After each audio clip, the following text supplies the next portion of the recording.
Okay, so I was on this trip. The last 2 weeks I was in Toronto, I was in Montreal, and on Sunday and Monday I was in Minnesota. So my wife wants to know why I keep getting places to talk that are very, very cold. So if anyone's watching this and they're interested in inviting Rabbi Wallerstein to Florida, I'm there. So there's two things I like to talk about. I like to talk about Minnesota. So I went to Minneapolis, Minnesota. I was invited to speak in Beis Yaakov of Minneapolis. And they also had a dinner Sunday night and then speak to girls Monday morning. So I get into the car when I get off the plane, and somebody from Minneapolis picks me up, and I get into the car and I'm like, so tell me, the girls I'm going to be speaking to, I don't know Minneapolis, the girls and the dinner I'm going to speak to, Beis Yaakov, Minneapolis, like what type are they? Like it's out of town. I don't really know out of town. Like tell me about the other schools so I understand the breakdown. You know, the co-ed school and the modern girls school and the Beis Yaakov school, and do you have any Hasidic schools? So I have an idea of what's going on. And he looks at me and he says, what are you talking about? I'm like, you know, the co-ed school, the modern school, he says, we have one school. I'm like, you have one school? Yes, he says, we have one school. I'm like, so the modern kids and like the new Bali Tshuva and the like from kids, from parents who are, like everyone, the Litvisha, everyone's in the same school? He says, yeah. I'm like there's nowhere else for me to talk? Like this is the only school in town and it's a Beis Yaakov? And he's like, yeah.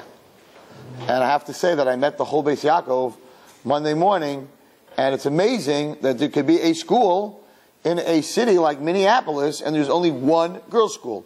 And they're able to teach all these different girls from all these different backgrounds, and everyone gets along and everybody loves each other. And I said that I would speak about that tonight because I'm just so excited what I saw that that you can actually put a lot of different people in one school, teach them 9th, 10th, 11th, 12th grade, and they all get along. So it's not just a compliment to the school to have teachers that are able to do that. It's a huge compliment, and I'm complimenting them because they watch my shit all the time, that it's a huge compliment to the parents. Like, my kid should go to school with that girl, her parents don't do this, and her mother looks like that, and none of that. None of that. So it's an unbelievable compliment, and I'm complimenting them, that to the parents of the children, that they understand that Klal Yisrael is Am Echad, and you can really teach Torah to everybody at one time. And it's under the name Beis Yaakov. And they're not choosing this one or that one. Every single girl that goes to Jewish high school goes to that school. So, Hashem ki tov. They get a very big compliment that they're able to do that. I want to talk about Montreal for a minute. So, everybody thinks when I go somewhere they get very, very scared that, I'm going to come back and talk about them. So if there's not something good to talk about, then I don't talk about them. But if there's something good to talk about, I need to talk about it. So I want to tell you, I was in a Shabbaton for a school in Montreal. It was just this school alone, and I was there for Shabbos with all of them. They were absolutely, absolutely amazing. And of course, me being there for Shabbos, just interesting. So last year, whoever was by the Shabbaton, we're still trying to work on a Shabbaton to get one done.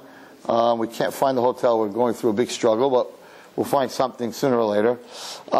So I come to Montreal, and on Friday afternoon they hand me the how many times I have to speak. First of all, I said, so what other rabbis did you bring in for the Shabbaton? They're like, no one, just you. I'm like, okay. And then they give me, the whole list on a piece of paper, the schedule.